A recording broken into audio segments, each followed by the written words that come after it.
Hola, soc la Teresa. Hola, sóc el Ferran i som membres de Fila Zero. Fila Zero és una companyia de teatre amateur, podem dir que és la companyia estable d'aquí de la Unió. Portem més de 32 anys que es va constituir Fila Zero i el que fem és teatre. Les vacances! Vull dir, que he pensat que seria divertit. El començament de Fila Zero aquí a la Unió és perquè a la parròquia el petit teatre que teníem amb punt gòtic a l'escenari doncs va deixar d'existir. Llavors la gent que estava fent teatre allà va haver de buscar lloc i va venir aquí a la Unió. A veure, una companyia amateur no vol dir més o menys bona. La companyia amateur vol dir que la gent desinteressadament fan teatre. Llavors, els papers que hi ha, doncs, és el Ferran, que és el coordinador i el cap visible de Fila Zero, i després hi ha l'escenògraf, que tenim un excel·lent escenògraf, que és el Santi, que a més l'ajuda el Jordi. Bé, llavors hi ha la direcció, ajudant de direcció, els que fan l'utilleria, els que fan vestuari i tal. La feina com si res, per dir-me que em troba a faltar. I tu què has fet? Engegar-lo. Què vols que faci?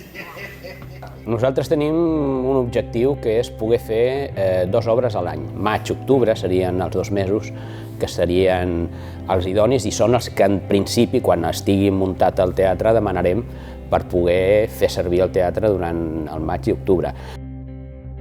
Fila Zero prepararà una obra per la inauguració del teatre. La primera obra que farà Fila Zero serà, o sigui, la propera, vaja, perquè la propera espero que ja estigui al teatre, o sigui, que la propera obra que farà Fila Zero ja serà al Teatre de la Unió.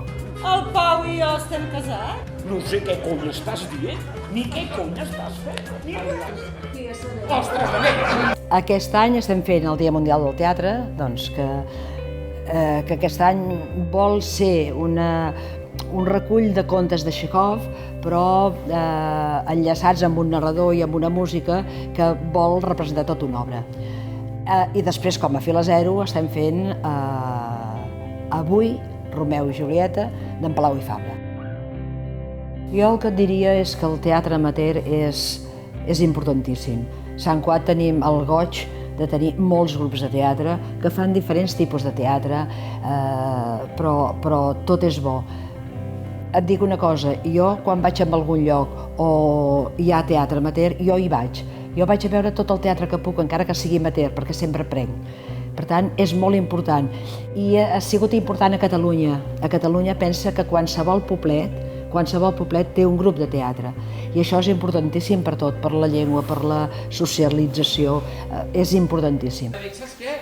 Ves i dona'ls una sorpresa. Una sorpresa, sí, sí! I tant que es va donar sorpresa, sí! Jo et diria que Fila Zero, i no ho dic jo només que estic a Fila Zero, ho dic per les crítiques que hem tingut sempre i pels comentaris que hi ha per Sant Cugat. Vull dir, la gent que coneix saben que si venen a veure una obra de Fila Zero veuran qualitat. Algú podria fer un diagrama? Jo crec que la gent s'ha d'apuntar a Fila Zero perquè Fila Zero és un grup molt cohesionat, amb molt bon ambient, que fa molt bon teatre i que s'hi disfruta molt. I per tant, jo penso que tothom que vol fer teatre ha de venir a Fila Zero.